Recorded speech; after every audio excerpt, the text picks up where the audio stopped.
Hello everyone, this is Manish and you are watching channel Pharma Bullet. तो दोस्तों, आज के इस वीडियो में हम फार्माकोलॉजी के कुछ एग्जाम टारगेटेड क्वेश्चंस डिस्कस करेंगे। एंड जो आपकी डीएमईआर की एग्जाम अनाउंस हुई है 18 सितंबर से, उसके लिए आज फिर से एक बार अपने ये दोनों कोर्सेस अपडेट किए हैं। इस 699 के मॉक टेस्ट कोर्स में 10 English grammar and 10 Marathi grammar की टेस्ट ऐड की है। एंड इस 499 के पीडीएफ बुक कोर्स में एक इंग्लिश ग्रामर एंड एक मराठी ग्रामर का पीडीएफ बुक ऐड किया है। इसके पहले भी ये दोनों कोर्सेज बहुत बार अपडेट हो चुके हैं, आज फिर से एक बार इन्हें अपडेट किया है। तो जिन्होंने भी ये कोर्सेज परचेस किए हैं उन्होंने अपने ऐप में जाके चेक करना है। तो अभी 699 के कोर्स में 7000 technical questions, then 750 Marathi grammar and 900 English grammar के क्वेश्चंस है। एंड इस 499 के पीडीएफ बुक कोर्स में 4800 plus technical questions with short notes and approximately 2200 plus English and Marathi grammar के क्वेश्चंस है। ठीक है, वैसे तो ये कोर्स ओनली टेक्निकल सिलेबस का ही है, बट अभी कुछ एग्जाम्स में लैंग्वेजेस का सिलेबस है, इसलिए अपने ऐप में जो लैंग्वेजेस के सेपरेट कोर्सेस अवेलेबल है उनको मैंने इन दो अपने टेक्निकल कोर्सेस में फ्री में ऐड कर दिया है, ताकि आपको इन कोर्सेस के लिए एक्स्ट्रा पे ना करना पड़े। ठीक है, बुक का डेमो वीडियो डिस्क्रिप्शन में दिया है। एंड स्टडी मटेरियल की मॉक टेस्ट कोर्स की पीडीएफ बुक की एक सेपरेट प्लेलिस्ट भी चैनल पे है, प्लेलिस्ट में जाके आप चेक कर सकते हो। तो ये बहुत ही ज़्यादा बेनिफिशियल स्टडी मटेरियल होने वाला है आपकी सभी अपकमिंग एग्जाम्स के लिए। अब तक बहुत सारे स्टूडेंट्स का सिलेक्शन हुआ है इस स्टडी मटेरियल से, सो इम्पोर्टेंट होने वाला है ये आपके एग्जामिनेशन पॉइंट ऑफ व्यू से। Course details are mention in course features and course description and app link is given in the description. App Play Store पे डायरेक्टली अवेलेबल है and iOS and laptop users के लिए link भी मैंने description में दे दिया है। ठीक है, तो क्वेश्चन स्टार्ट करते हैं। Facilitated diffusion of glucose takes place at sites except. इनमें से कौन से साइट पे नहीं होता facilitated diffusion of glucose? Adipose tissues, skeletal muscle, renal tubules, insulin dependent tissues. Facilitated diffusion of glucose takes place at sites except. तो सबसे पहले आप मुझे बताएंगे ये फैसिलिटेटेड डिफ्यूजन क्या होता है? तो फैसिलिटेटेड डिफ्यूजन होता है type of passive transport. Passive transport means इसमें एनर्जी की रिक्वायरमेंट नहीं होती। It is a process where glucose moves across cell membranes, and to facilitate glucose transport, glucose transporters are used. Glucose transporters proteins होते हैं, इनका use करते हैं to facilitate glucose transport. तो अभी यहाँ पे पूछा है कहाँ पे नहीं होता फैसिलिटेटेड डिफ्यूजन ऑफ ग्लूकोज, तो ये रेनल ट्यूबुल्स पे नहीं होता। Option C will be your correct answer. Adipose tissues, skeletal muscles, insulin dependent tissues are sites where facilitated diffusion of glucose takes place. Adipose tissue किस में आते हैं? तो कनेक्टिव टिश्यूज में देखा था ना हमने, adipose tissue, blood, bone, then limb, cartilage, ये होते हैं connective tissues. Then insulin dependent tissues में क्या आता है? तो इसमें आते हैं आपके skeletal muscles, then adipose tissues, और क्या आएगा? तो लीवर आता है। रेनल ट्यूबुल्स कहाँ पे प्रेजेंट होते हैं? तो ये किडनीज में प्रेजेंट होते हैं ना रेनल ट्यूबुल्स। ये हेल्प कराते हैं ब्लड फिल्टरिंग में, देन ये रिमूव कराते हैं वेस्ट फ्रॉम द बॉडी। ठीक है, नेक्स्ट क्वेश्चन देखेंगे। When urinary pH becomes 8, significant increase in excretion of one of the drugs take place. Morphine, aspirin, mepyramine, mecamelamine. When urinary pH becomes 8, significant increase in excretion of which of these drugs takes place? इनमें से कौन से drugs के excretion में significant increase होता है when urinary pH becomes 8? तो ये एस्पिरिन होता है। Option B will be your correct answer. Aspirin का एक्सक्रीशन इंक्रीज होता है when urinary pH becomes 8। Aspirin most important drug है आपके एग्जामिनेशन पॉइंट ऑफ व्यू से। एसिटाइल सैलिसिलिक एसिड होता है ना एस्पिरिन, ये रेस सिंड्रोम कॉज कराता है। देन ये प्रोड्रग होता है and it is converted to its active metabolite in body, जो होता है salicylic acid. Then small doses में ये एंटी थ्रोम्बोटिक इफेक्ट प्रोड्यूस कराता है। देन गैस्ट्रिक अल्सरेशन कॉज कराता है। देन कौन से विटामिन के इफेक्टिवनेस को ये डिक्रीज करा देता है? तो ये विटामिन सी के इफेक्टिवनेस को डिक्रीज करा देता है। कैसे डिक्रीज कराता है? तो बाय इंक्रीजिंग इट्स एक्सक्रीशन। ये विटामिन सी के एक्सक्रीशन को इंक्रीज करा देता है एंड इसके इफेक्टिवनेस को डिक्रीज करा देता है। कौन? तो aspirin. Then which NSAID is used in rheumatoid arthritis? तो ये भी होता है aspirin. Then drug which inhibits cyclooxygenase irreversibly? Aspirin. ठीक है, मॉर्फिन पे क्या पूछा जाता है? तो drug of choice in colic pain क्या होता है? तो ये मॉर्फिन होता है। कौन सा न्यूक्लियस प्रेजेंट होता है इसमें? तो फिनांथ्रिन न्यूक्लियस प्रेजेंट होता है ना मॉर्फिन में। Very common side effect of morphine is, तो कॉन्स्टिपेशन होता है common side effect of morphine. Then किस में कॉन्ट्राइंडिकेटेड होता है ये, तो हेड इंजरी में कॉन्ट्राइंडिकेटेड होता है। और किस में कॉन्ट्राइंडिकेटेड होता है, तो ब्रोंकियल अस्थमा में होता है। ये एग्रेवेट्स कराता है ब्रोंकियल अस्थमा। देन कौन से एंटीडोट का यूज़ करते हैं मॉर्फिन पॉइजनिंग में, तो नैलोक्सोन का यूज़ करते हैं ना as an antidote in morphine poisoning. And morphine dependence में क्या यूज़ करते हैं, तो बुप्रेनॉर्फिन का यूज़ करते हैं, मिथाडोन का यूज़ करते हैं। Then opioid analgesic used in the treatment of acute pulmonary oedema, तो ये भी होता है मॉर्फिन। ठीक है। देन साइड इफेक्ट्स क्या देखे थे हमने, तो pin point pupil, then Straub syndrome. ठीक है, ये सभी अभी तक के मॉर्फिन पे पूछे हुए क्वेश्चन है। चले आगे नेक्स्ट क्वेश्चन देखेंगे। देखो यहाँ पे एस्पिरिन पे पूछे हुए क्वेश्चंस दिए हैं आपको वन लाइनर्स के फॉर्म में। Acetyl salicylic acid is also known as aspirin. Aspirin is a prodrug होता है and it is converted to its active metabolite in body जो होता है salicylic acid. Then drug which inhibit cyclooxygenase irreversibly aspirin. NSAID which is used in rheumatoid arthritis aspirin. Rest syndrome is caused by aspirin. Then the drug which is indicated for the patient at the risk of Rest syndrome is acetaminophen. Then poisoning occurring due to overdose of aspirin is called as salicylism. Then aspirin decreases the effectiveness of vitamin C by increasing its excretion. Then long term use of aspirin causes ringing in the ear and blurred vision. ये सभी अभी तक के aspirin पे पूछे हुए question है। ठीक है, नेक्स्ट क्वेश्चन देखेंगे। Carcinogenicity of a chemical can be tested by its ability to induce activity of cytochrome P450 pathway, block DNA repair, enhance production of transforming growth factor, induce mutations in Salmonella typhimurium. Carcinogenicity of a chemical can be tested by its ability to, इनमें से कौन सी ability से test करते हैं carcinogenicity of a chemical, तो chemical का जो म्यूटेशन को इंड्यूस कराने का एबिलिटी होता है इन साल्मोनेला टाइफीम्यूरियम, उससे टेस्ट की जाती है carcinogenicity of a chemical. Option D will be your correct answer. Its ability to induce mutations in Salmonella typhimurium. Then previous video में हमने कार्सिनोजेनिसिटी पे एक क्वेश्चन देखा था। ICH की सेफ्टी गाइडलाइंस हमने देखी थी ना, किससे बिलोंग करता है कार्सिनोजेनिसिटी स्टडीज, तो हमने देखा था ICH safety guidelines S2 belongs to genotoxicity studies. Then S1A to S1C belongs to carcinogenicity studies and S3A belongs to toxicity testing. ठीक है, ये गाइडलाइंस भी मोस्ट इंपॉर्टेंट है आपके एग्जामिनेशन पॉइंट ऑफ व्यू से। ICH safety guidelines full form क्या देखा था ICH का, तो इंटरनेशनल काउंसिल फॉर हार्मोनाइजेशन। ठीक है, चले आगे next question. Which of the drugs should be used cautiously in patient with sulfur drug allergy? Zidovudin, furosemide, rifampicin, insulin. Drug used cautiously in patients with sulfur drug allergy. तो furosemide should be used cautiously in patient with sulfur drug allergy. Option B will be your correct answer. किस में देखा था हमने furosemide, तो loop diuretics में देखा था ना फ्यूरोसेमाइड, टॉर्सेमाइड, ब्यूमेटानाइड, इथाक्राइनिक एसिड, ये होते हैं लूप डायूरेटिक्स। और क्या बोलते हैं इन्हें, तो इन्हें हाई सीलिंग डायूरेटिक्स भी बोला जाता है ना, हाई सीलिंग डायूरेटिक्स। ये भी बहुत बार एग्जाम में पूछा हुआ क्वेश्चन है। Loop diuretics are high ceiling diuretics. कहाँ पे एक्ट करते हैं ये, तो ये ascending limb of loop of Henle पे एक्ट करते हैं लूप डायूरेटिक्स। ये एक्ट करते हैं on thick ascending limb of loop of Henle पे। ये इनिबिट कराते हैं sodium potassium chloride transport. Furosemide का मैकेनिज्म ऑफ एक्शन भी मोस्ट इंपॉर्टेंट है आपके एग्जामिनेशन पॉइंट ऑफ व्यू से। Furosemide act by inhibiting लुमिनल sodium potassium chloride को ट्रांसपोर्टर। बहुत बार एग्जाम में पूछा हुआ क्वेश्चन है ये। देन लूप डायूरेटिक्स के साइड इफेक्ट्स भी बहुत बार एग्जाम में पूछे गए हैं।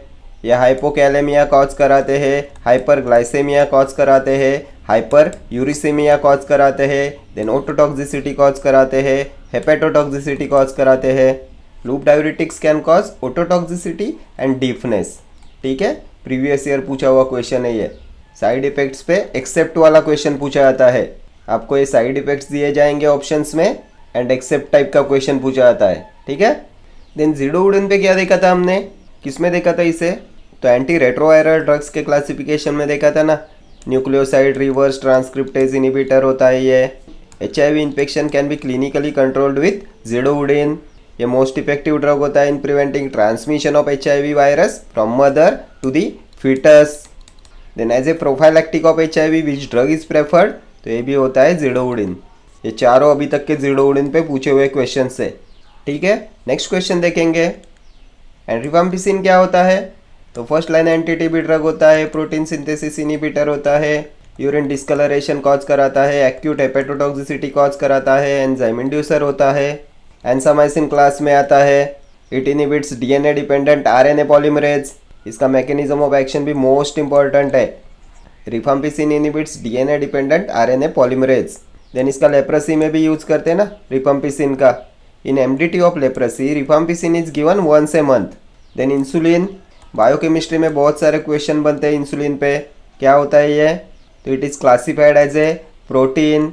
It contains 51 amino acids. Chain A में होते हैं 21 amino acids. Chain B contains 30 amino acids.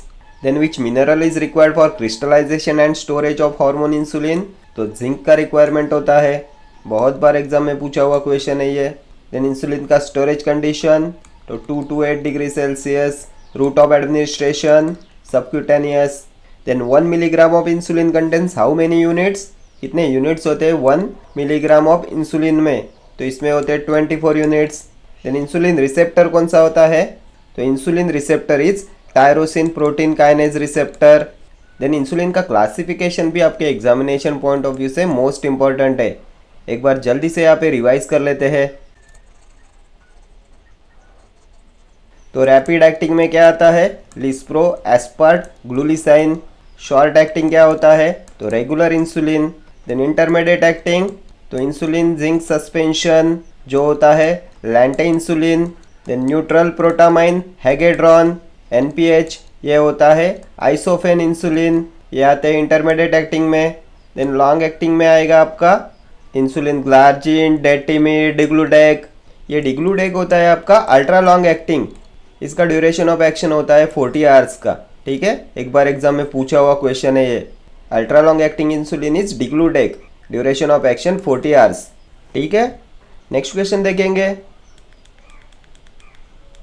The term biotransformation includes the following: accumulation of substances in a fat tissue, binding of substances with plasma proteins, accumulation of substances in a tissue, process of physiochemical and biochemical alteration of a drug in the body। इनमें से क्या आएगा biotransformation में? तो biotransformation होता है physiochemical and biochemical alteration of a drug in the body. Option D will be your correct answer. Drug का जो फिजियोकेमिकल एंड बायोकेमिकल अल्टरेशन होता है बॉडी में, उस प्रोसेस को बोला जाता है बायोट्रांसफॉर्मेशन। ठीक है, next question. Which of the following statement is false about local anaesthetic? Inhibits the sodium ion pump, are weak acids, the action is prolong through concurrent adrenaline administration, can be made more potent if combined with sodium bicarbonate solution. False about local anaesthetic, तो local anaesthetics पे पूरा separate video बनाया हुआ है। वहाँ पे हमने इन सभी पॉइंट्स को डिस्कस किया है। क्या देखा था उसमें याद कीजिए? Inhibits the sodium ion pump. Mechanism of action क्या देखा था? तो blockade of voltage gated sodium channels. So inhibits the sodium ion pump, ये करेक्ट स्टेटमेंट है। देन हमने देखा था जब हम लोकल एनास्थेटिक्स देते हैं तो उसमें से कुछ पार्ट ब्लड वेसल्स में भी जाता है।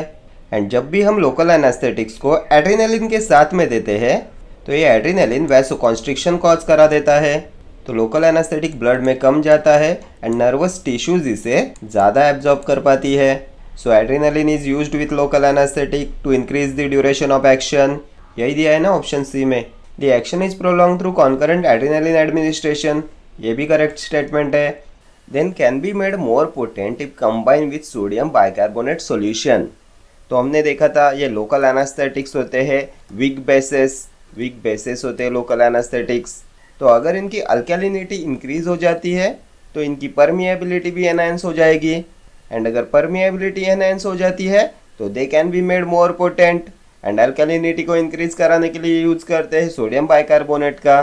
So local anaesthetic can be made more potent if combined with sodium bicarbonate solution, ये भी स्टेटमेंट करेक्ट है। सो फॉल्स स्टेटमेंट हो जाएगा they are weak acids, option B. यहीं पे देखा ना हमने, लोकल एनास्थेटिक्स वीक बेसिस होते हैं, ये एसिड्स नहीं होते। इन चारों ऑप्शंस पे सेपरेटली भी बहुत बार एग्जाम में क्वेश्चन पूछे गए हैं। ये वीक बेसिस का क्वेश्चन तो डायरेक्टली पूछा गया था, लोकल एनास्थेटिक्स आर डैश, तो weak bases. Then sodium bicarbonate का भी क्वेश्चन बहुत बार एग्जाम में पूछा गया है। लोकल एनेस्थेटिक्स की अल्कलिनिटी को बढ़ाने के लिए यूज़ करते हैं सोडियम बाइकार्बोनेट का। देन इनके एक्शन को प्रोलॉन्ग करने के लिए यूज़ करते हैं एड्रेनालिन का। एंड मैकेनिज्म ऑफ एक्शन होता है सोडियम चैनल ब्लॉकर्स। ठीक है, देखो यहाँ पे लोकल एनेस्थेटिक्स का क्लासिफिकेशन दिया है, एक बार जल्दी से रिवाइज कर लेते हैं। एंड जिनको भी बाय हार्ट है वो 2x पे वीडियो प्ले कर दीजिए या तो फिर फॉरवर्ड करके देख लीजिएगा। ठीक है, देखो इंजेक्टेबल एनेस्थेटिक्स में आता है low potency short duration of action, procaine chloroprocaine आता है इनमें। ये क्लोरोप्रोकेन होता है शॉर्टेस्ट एक्टिंग लोकल एनेस्थेटिक। यानी पैराप्लेजिया कॉज कराता है ना, paraplegia is caused by chloroprocaine. And इसे बीच में बैन कर दिया गया था, लेकिन अभी फिर से इसे यूज़ करते हैं। इसे बैन कर दिया था बिकॉज ये न्यूरोटॉक्सिक प्रिजर्वेटिव बना देता था जिसका नाम था सोडियम मेटाबाइसल्फाइट। एंड ये लोअर बॉडी की जो वॉलंटरी मूवमेंट्स होती है उसे बंद करा देता था, जिसे बोला जाता है पैराप्लेजिया। प्रीवियस ईयर पूछा हुआ क्वेश्चन है ये। ठीक है, then intermediate potency intermediate duration of action lidocaine prilocaine.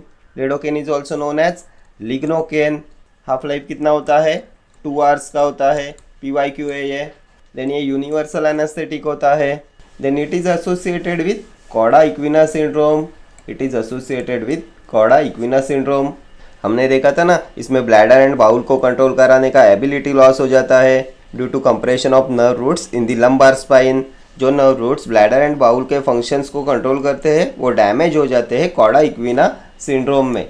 2 से 3 बार एग्जाम में पूछा हुआ क्वेश्चन है ये। Then high potency long duration of action tetracaine, bupivacaine, ropivacaine, dibucaine. इनमें से local anaesthetic used for spinal anaesthesia होता है tetracaine. Then local anaesthetic with highest toxicity तो बुपिवाकेन होता है। It has high tendency of cardiotoxicity. ठीक है, then इनमें से लॉन्गेस्ट एक्टिंग होता है ये डिबुकेन, ये होता है लॉन्गेस्ट एक्टिंग। देन रोपिवाकेन का यूज़ करते हैं लेबर एनेस्थेशिया में, लेबर एनेस्थेशिया में यूज़ करते हैं रोपिवाकेन का। ठीक है, देन सरफेस एनेस्थेटिक्स में आते हैं सोल्यूबल एंड इनसोल्यूबल। सोल्यूबल में आता है cocaine, lidocaine, tetracaine, benoxinate. Insoluble होता है benzocaine, butyl amino benzoate, oxethazaine. इनमें से एक कोकेन होता है natural local anaesthetic. Then local anaesthetic which is also used as an anti arrhythmic agent तो ये होता है लिडोकेन। देन इस पर और एक क्वेश्चन पूछा गया था drug of choice in lidocaine toxicity. कौन सा होता है drug of choice in lidocaine toxicity, तो ये होता है डाइजेपैम। प्रीवियस ईयर पूछा हुआ क्वेश्चन है ये। Then this oxethazaine is also known as oxethacaine. इसे ऑक्सीथाकेन भी बोला जाता है। इसका एंटासिड्स में यूज़ करते हैं ऑक्सीथाजेन का। गैस्ट्राइटिस, हार्टबर्न, पेप्टिक अल्सर में इसका यूज़ करते हैं। ठीक है, देन एक बार लिडोकेन का स्ट्रक्चर भी पूछा गया था। केमिकली क्या होता है लिडोकेन, तो ये होता है 2,6-ज़ाइलिडिन।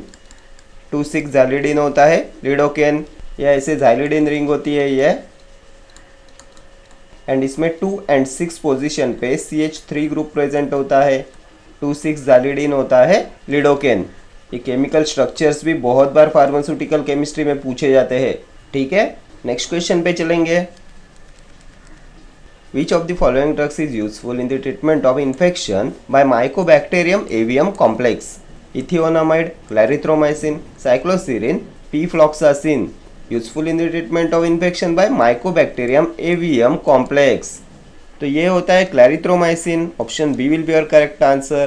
Clarithromycin is useful in the treatment of infection by Mycobacterium avium complex. किस में देखा हमने clarithromycin? तो मैक्रोलाइड एंटीबायोटिक होता है ना ये। Azithromycin, erythromycin, clarithromycin, roxithromycin 50S ribosomal सब यूनिट पे प्रोटीन की सिंथेसिस को इनिबिट कराते हैं ये। देन और क्या देखा हमने इसके बारे में, तो मिथाइल ईस्टर ऑफ एरिथ्रोमाइसिन होता है ना ये। Methyl ester of erythromycin is clarithromycin. And हमने देखा था एजेलाइड कंटेनर ऑफ एरिथ्रोमाइसिन होता है azithromycin. Azalide container of erythromycin azithromycin, methyl ester of erythromycin clarithromycin. दोनों प्रीवियस ईयर पूछे हुए क्वेश्चन से ये। देन इथियोनामाइड तो second line anti tubercular drug होता है ना, हमने देखा था ना। Ethionamide, cycloserine, rifabutin, then para amino salicylic acid, ये होते हैं second line anti TB drugs. इथियोनामाइड का प्रोलॉन्ग यूज़ क्या कॉज कराता है, तो गॉइटर कॉज कराता है ये। हाइपोथायरॉयडिज्म कॉज कराता है ये। रिंग कौन सी प्रेजेंट होती है इसमें, तो पायरिडीन रिंग कंटेनिंग ड्रग होता है ना इथियोनामाइड। ये सभी अभी तक के पूछे हुए क्वेश्चन है इथियोनामाइड पे। यानी साइक्लोसेरिन भी आता है सेकेंड लाइन एंटी-टीबी ड्रग्स में। मिसलेनियस क्लास में देखा था ना हमने, इथियोनामाइड, cycloserine, para amino salicylic acid. Cycloserine पे और क्या पूछा जाता है, तो एंटी-टीबी ड्रग कॉजिंग साइकोसिस। कौन सा एंटी-टीबी ड्रग कॉज कराता है साइकोसिस, तो ये साइक्लोसेरिन होता है। सेल वॉल सिंथेसिस इनिबिटर होता है ये। डी एलेनाइन अपटेक इनिबिटर होता है ना ये साइक्लोसेरिन। व्हाट इज पीफ्लॉक्सासिन, तो ये होता है क्विनोलोन एंटीबायोटिक। क्विनोलोन एंटीबायोटिक होता है पीफ्लॉक्सासिन। ये सेकेंड जनरेशन क्विनोलोन एल्कोलॉइड होता है। ठीक है, नेक्स्ट क्वेश्चन पे चलते हैं। Etoposide is a semi synthetic derivative of plant alkaloid, plant tannin, plant glycoside, plant टर्पिन। किसका सेमी सिंथेटिक डेरिवेटिव होता है इटोपोसाइड। तो एंटी कैंसर ड्रग्स का क्लासिफिकेशन याद कीजिए, किस में देखा था हमने, तो हमने इसे ईपीपोडोफाइलोटॉक्सिन क्लास में देखा था ना। ये सेमी सिंथेटिक डेरिवेटिव होता है पोडोफाइलोटॉक्सिन का। Etoposide is a semi synthetic derivative of podophyllotoxin. And क्या होता है पोडोफाइलोटॉक्सिन, तो ये प्रेजेंट होता है राइजोम ऑफ मे एप्पल में। मे एप्पल हमने फार्माकोग्नोसी में देखा था ना, मे एप्पल में प्रेजेंट होता है पोडोफाइलोटॉक्सिन। अमेरिकन मैंड्रैक होता है ना मे एप्पल, सिनोनिम होता है इसका। तो किस में आएगा फिर ये इटोपोसाइड, तो प्लांट ग्लाइकोसाइड में आएगा। Option C will be your correct answer. Mechanism of action क्या देखा था इसका हमने, तो ये इनिबिट कराता है डीएनए टॉपोइसोमरेज 2। हमने देखा था ना, it increases degradation of DNA by interacting with topoisomerase 2। ठीक है, नेक्स्ट क्वेश्चन देखेंगे। Adverse effect of cyclosporine include all of the following except hypokalaemia, anorexia, hirsutism, tremor. इनमें से क्या नहीं आएगा साइक्लोस्पोरिन के एडवर्स इफेक्ट्स में, एक्सेप्ट पूछा गया है। तो ये ट्रिमर कॉज कराता है, हिर्सुटिज्म भी कॉज कराता है, एनोरेक्सिया भी कॉज कराता है। ये साइक्लोस्पोरिन हाइपोकैलेमिया कॉज नहीं कराता। Option A will be your correct answer. क्या होता है साइक्लोस्पोरिन, तो एंटी रूमेटॉइड ड्रग्स के क्लासिफिकेशन में हमने देखा था ना, disease modifying anti rheumatoid drug होता है ये। इम्यूनोसप्रेसेंट्स में आता है ना। It acts by reducing resynthesis of interleukin 2। ये इनिबिट कराता है T lymphocytes proliferation. Cyclosporin selectively suppresses cell mediated immunity by inhibiting T helper cells. Then immunosuppressive agent act by inhibiting helper T cell. तो ये भी होता है cyclosporin. ये पांचों अभी तक के साइक्लोस्पोरिन पे पूछे हुए क्वेश्चन है। ठीक है, साइक्लोस्पोरिन एक्ट करता है by reducing the synthesis of interleukin 2। Next question देखेंगे। देखो यहाँ पे दिया है previous year questions. An immunosuppressant which is specific T cell inhibitors, cyclosporin. Cyclosporin inhibits T lymphocytes proliferation. Then immunosuppressive agent act by inhibiting helper T cells. ठीक है, next question देखेंगे। Chloroquine and amodiaquine are derivatives of 8 aminoquinolines, 4 aminoquinolines, 9 aminoquinolines, amino acridine. तो ये भी questions most frequently asked question है। हमने anti malarials का classification देखा था ना। 8 अमाइनोक्विनोलिन्स होते हैं प्राइमाक्विन, टेफिनोक्विन। 4 अमाइनोक्विनोलिन्स होते हैं क्लोरोक्विन, अमोडियाक्विन, पिपराक्विन। एक्रिडिन्स में क्या देखा था, तो मेपाक्राइन, क्विनाक्राइन। तो क्लोरोक्विन, अमोडियाक्विन, 4 अमाइनोक्विनोलिन्स, ऑप्शन बी। देन हमने बाइग्वानाइट्स में क्या देखा था इसमें, तो प्रोग्वानिल देखा था ना बाइग्वानाइट्स में। देन और एक क्लास देखा था क्विनोलिन मिथेनॉल का, इसमें आता है मेफ्लोक्विन। देन सल्फोनामाइड्स में क्या आता है, तो सल्फाडॉक्सिन, सल्फामिथोपायराजिन। Then सेस्क्यूटर्पिन lactones, artemether, artesunate.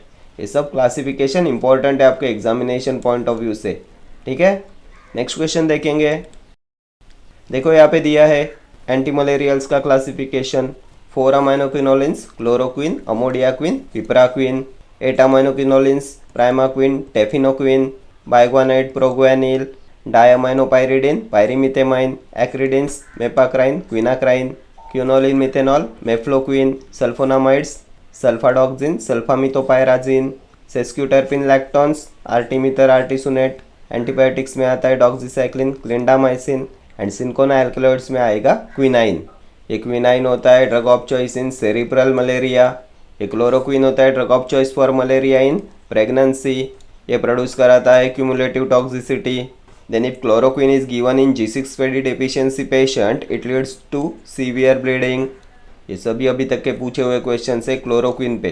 ठीक है, नेक्स्ट क्वेश्चन देखेंगे। Which of the following is not a non steroidal anti inflammatory drug, इनमें से कौन सा एनसेड में नहीं आता, not a non steroidal anti inflammatory drug, ethambutol, ibuprofen, naproxen, aceclofenac. तो इथम्ब्यूटॉल होता है ना, ऑप्शन ए। क्या होता है ये, तो ये first line anti TB drug होता है। चीफ एडवर्स इफेक्ट क्या देखा था हमने, तो ऑप्टिक न्यूराइटिस कॉज कराता है ना, ये बहुत बार एग्जाम में पूछा हुआ क्वेश्चन है ये। Then ethambutol has 2 chiral centres, then ये बैक्टीरियोस्टैटिक होता है। मैकेनिज्म ऑफ एक्शन, तो ये इनिबिट कराता है अरेबिनोगैलेक्टन सिंथेसिस, अरेबिनोसाइल ट्रांसफरेज एंजाइम इनिबिटर होता है इथम्ब्यूटॉल। ठीक है, चारों अभी तक के पूछे हुए क्वेश्चन है ये। आइबुप्रोफेन, नेप्रोक्सेन, एसिक्लोफेनेक ये होते हैं NSAIDs, non steroidal anti inflammatory drugs. इनमें से आइबुप्रोफेन एंड नेप्रोक्सेन ये आते हैं प्रोपियोनिक एसिड डेरिवेटिव्स में। एसिक्लोफेनेक, डाइक्लोफेनेक तो अराइल एसिटिक एसिड डेरिवेटिव्स होते हैं। या आइबुप्रोफेन होता है drug used in paediatric patients, most safe drug होता है पेडियाट्रिक पेशेंट्स में आइबुप्रोफेन। ठीक है, चले आगे नेक्स्ट क्वेश्चन। देखो यहाँ पे एंटी ट्यूबरकुलर ड्रग्स का क्लासिफिकेशन दिया है। फर्स्ट लाइन ड्रग्स में आते हैं INH, isoniazid, rifampicin, pyrazinamide, ethambutol, streptomycin. Second line में आता है fluoroquinolones, injectables and other drugs. Fluoroquinolones में आता है ofloxacin, levofloxacin, moxifloxacin, ciprofloxacin. Injectables में आएगा kanamycin, amikacin, capreomycin. And other drugs में आता है ethionamide, cycloserine, rifabutin, para amino salicylic acid. Most important classification है ये। देन नीचे non steroidal anti inflammatory drugs का क्लासिफिकेशन भी दिया है, देख लेते एक बार जल्दी से। इसमें नॉन सिलेक्टिव कॉक्स इनहिबिटर्स में आता है सैलिसिलेट्स, सैलिसिलेट्स में आता है एस्पिरिन, एसिटाइल सैलिसिलिक एसिड होता है ना एस्पिरिन। प्रोपियोनिक एसिड डेरिवेटिव्स होते हैं ibuprofen, naproxen, ketoprofen. Anthranilic acid derivative mefenamic acid. Then next class आता है अराइल एसिटिक एसिड डेरिवेटिव्स का, diclofenac, aceclofenac. Then oxicam derivatives होते हैं पायरोक्सिकैम, टेनॉक्सिकैम। ये टेनॉक्सिकैम होता है congener of piroxicam and it undergoes enterohepatic circulation. एक बार एग्जाम में पूछा गया था विच एनसेट्स अंडरगो एंटेरोहेपेटिक सर्कुलेशन, तो ये होते हैं ऑक्सीकैम डेरिवेटिव्स। ये रैपिडली एंड कम्प्लीटली एब्जॉर्बेबल होते हैं।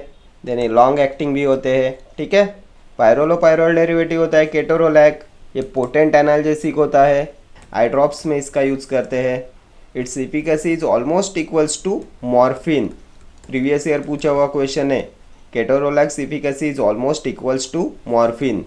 Then only NSAID that can be use intravenously, तो ये भी होता है केटोरोलैक। देन इंडोल डेरिवेटिव होता है इंडोमिथासिन। हमने देखा था ना which analgesic frequently causes frontal headache as a side effect, तो इंडोमिथासिन होता है, ये फ्रंटल हेडेक कॉज कराता है। देन हेलुसिनेशंस कॉज कराता है, depression, dizziness, mental confusion cause कराता है।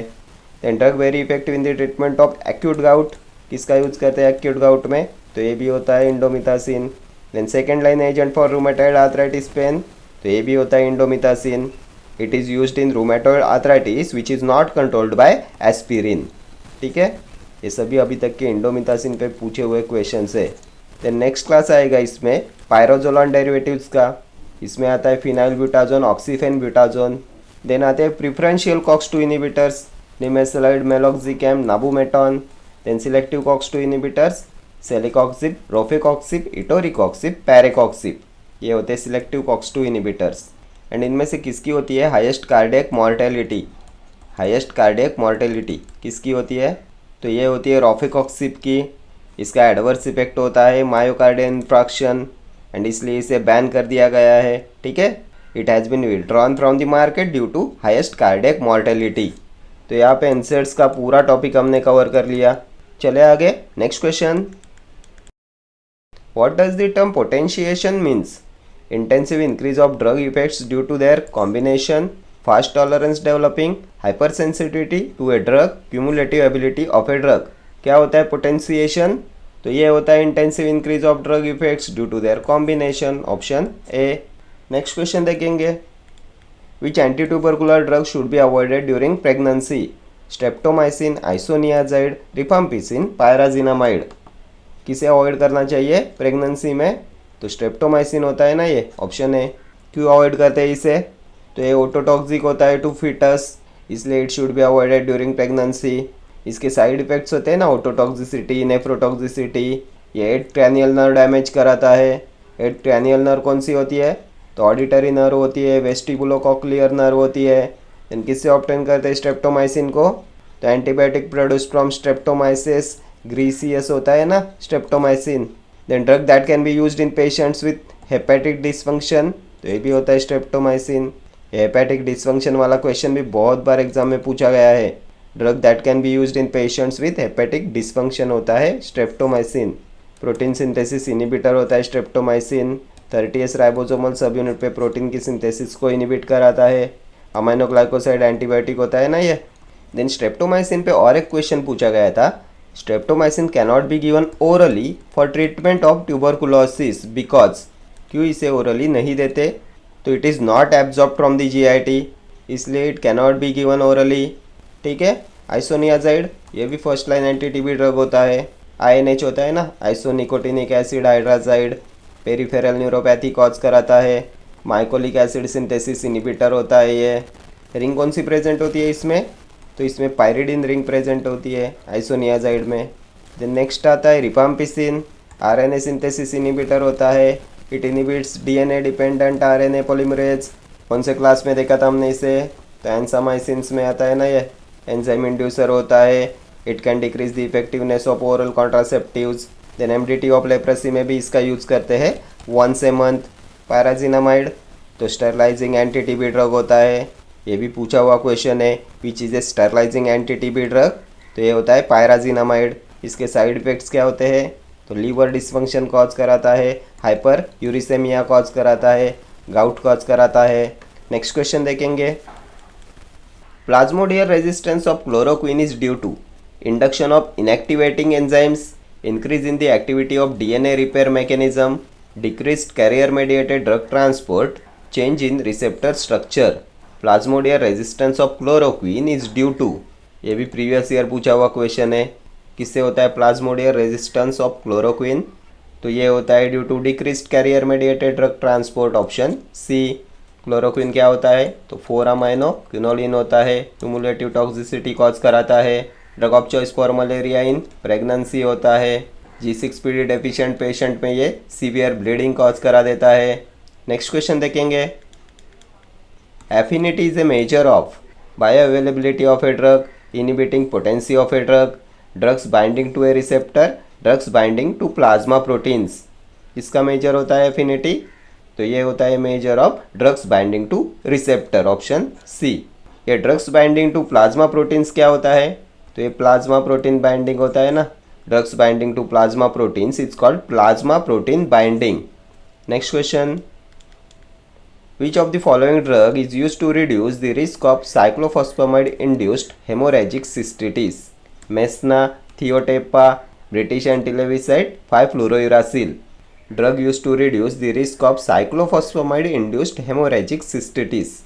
तो हमने एंटी कैंसर ड्रग्स के क्लासिफिकेशन में देखा था ना, साइक्लोफॉस्फामाइड अल्काइलेटिंग एजेंट्स क्लास में देखा था। तब हमने इसके साइड इफेक्ट्स देखे थे ना, एक्यूट हेमोरेजिक सिस्टाइटिस कॉज करा देता है। नाइट्रोजन मस्टर्ड क्लास में हमने देखा था ना इसे। तो इसके साथ में किसे दिया जाता है to reduce the risk of haemorrhagic cystitis? तो इसके साथ में दिया जाता है मेसना, ऑप्शन ए। ये मेसना प्रोटेक्ट करता है ब्लैडर को फ्रॉम इरिटेशन एंड ब्लीडिंग। ठीक है, क्या होता है ये मेसना? तो सोडियम 2 मरकैप्टो इथेन सल्फोनेट होता है ये डिटॉक्सिफाइंग एजेंट होता है एंड इसे देते हैं साइमल्टेनियसली विथ साइक्लोफॉस्फामाइड। ठीक है, साइक्लोफॉस्फामाइड के एडवर्स ड्रग रिएक्शंस में हमने देखा था ना, यह एक्यूट हेमोरेजिक सिस्टाइटिस कॉज कराता है, देन एमनोरिया कॉज कराता है, बोन मैरो डिप्रेशन कॉज करा देता है, देन गैस्ट्रोइंटेस्टिनल डिस्ट्रेस कॉज करा देता है। ठीक है, एंड इसके लिए इसके साथ में देते हैं मेसना। थियोटेपा क्या है? तो इथिलेनिमाइन डेरिवेटिव होता है ना, ये भी अल्काइलेटिंग एजेंट होता है। BAL क्या है? तो ब्रिटिश एंटीलेविसाइड डाइमरकैप्रोल होता है ना, ये यूज़ किस में करते हैं इसका? तो मर्क्यूरी पॉइजनिंग में इसका यूज़ करते हैं एज एन एंटीडोट। 5-फ्लूरोयूरासिल, तो ये भी एंटी कैंसर ड्रग होता है, पायरिमिडिन एंटागोनिस्ट होता है। मैकेनिज्म ऑफ एक्शन क्या देखा था हमने? तो इनिबिशन ऑफ थाइमिडाइलेट सिंथेसिस। चले आगे, next question, Which adverse effect is shown by ethacrynic acid in patients with impaired renal function? Ethacrynic acid कौन सा एडवर्स इफेक्ट शो कराता है in patients with impaired renal function? Haematologic disorders, ocular toxicity, dermatological reaction, ototoxicity. Adverse effect shown by ethacrynic acid in patients with impaired renal function. तो ethacrynic acid ototoxicity cause करा देता है. Option D. क्या होता है ethacrynic acid? तो phenoxy acetic acid derivative होता है ना. ये एग्जाम में पूछा हुआ क्वेश्चन है. ये फिनॉक्सी एसिटिक एसिड डेरिवेटिव कौन सा होता है? जिसका होता है डायूरेटिक एक्शन. तो ये होता है इथाक्राइनिक एसिड. लूप डायूरेटिक्स में हमने देखा था ना, हाई सीलिंग डायूरेटिक्स होता है ये. एंड ये बहुत ज़्यादा ऑटोटॉक्सिक होता है, इसलिए it is not practically used. ये ऑटोटॉक्सिक होता है, देन ये डायरिया कॉज कराता है, गट ब्लीडिंग भी कॉज करा देता है ये. ठीक है, इसलिए इसे प्रैक्टिकली यूज़ नहीं करते. नेक्स्ट क्वेश्चन पे चलते हैं. Which of the following is used as a local anesthetic in the formulation of parenteral products? Acetic acid, ethyl alcohol, sorbitol, benzyl alcohol. Used as local anesthetic in the formulation of parenteral products. तो benzyl alcohol का use करते हैं ना as a local anesthetic in parenteral products. ये benzyl alcohol act करता है by blocking the nerve signals in the injected area and reduce कराता है pain. देन और किस में यूज़ करते हैं बेंजाइल अल्कोहल का? तो इसे यूज़ करते हैं as a preservative. Pharmaceutical formulations में एज ए प्रिजर्वेटिव इसका यूज़ करते हैं बेंजाइल अल्कोहल का. ये एंटीबैक्टीरियल होता है, एंटी फंगल होता है. ठीक है. सॉर्बिटॉल का यूज़ किस में करते हैं? तो इसका यूज़ करते हैं as a sweetening agent. Then इसका यूज़ करते हैं as a humectant. Ethyl alcohol तो इसका यूज़ करते हैं as a disinfectant. Then pharmaceutical preparations में एज ए सॉल्वेंट भी इसका यूज़ करते हैं. Next question. Appendix 2 is number of animals for long term toxicity. Patient consent form for participation in a phase 1 clinical trial. Format for submission of clinical trial reports for groups of fixed dose combination and there data requirements. क्या होता है appendix 2? तो clinical trials से related question है. Appendix 2 क्या होता है? तो एक कंसेंट फॉर्म होता है. किस लिए? तो for participation in phase 1 clinical trial. Appendix 2 is patient consent form for participation in a phase 1 clinical trial. ये पार्टिसिपेंट्स का वॉलंटरी एग्रीमेंट रहता है. ठीक है. Then format for submission of clinical trial reports किस में आता है? तो ये आता है appendix of clinical study reports में. CSR के अपेंडिक्स में आता है ये. Then number of animals for long term toxicity तो ये आता है आपके अपेंडिक्स ए में. ICH के इंटरनेशनल काउंसिल फॉर हार्मोनाइजेशन के अपेंडिक्स ए में आते हैं ये number of animals for long term toxicity. ठीक है. चले आगे. Next question. The mechanism of antiparasitic action of mebendazole and thiabendazole involves inhibition of dihydrofolate reductase, block thiamine transport, interference with microtubule synthesis and assembly, stimulation of acetylcholine receptors at neuromuscular junctions. The mechanism of antiparasitic action of mebendazole and thiabendazole involves. तो ये interfere करते हैं microtubule synthesis and assembly. Option C will be your correct answer. इनका antiparasitic action होता है by interfering with microtubule synthesis and assembly. ठीक है. Next question देखेंगे. Physical and chemical changes or reactions that occur within the body are collectively known as metabolism, physiology, excretion, assimilation. Physical and chemical changes or reactions that occurs within the body are collectively known as. तो metabolism होता है ना ये. Option है. तो ये यहाँ पे हमने फार्माकोलॉजी के कुछ एग्जाम टारगेटेड क्वेश्चंस डिस्कस कर लिए. इसमें कुछ प्रीवियस ईयर क्वेश्चंस भी इंक्लूड कर रखे थे. सो ये आपके सभी upcoming examination point of view से मोस्ट इंपॉर्टेंट क्वेश्चंस होने वाले हैं. ठीक है. Okay friends, thank you for watching this video. See you in the next video. Till then do like, share, comment and subscribe to my channel. Thank you.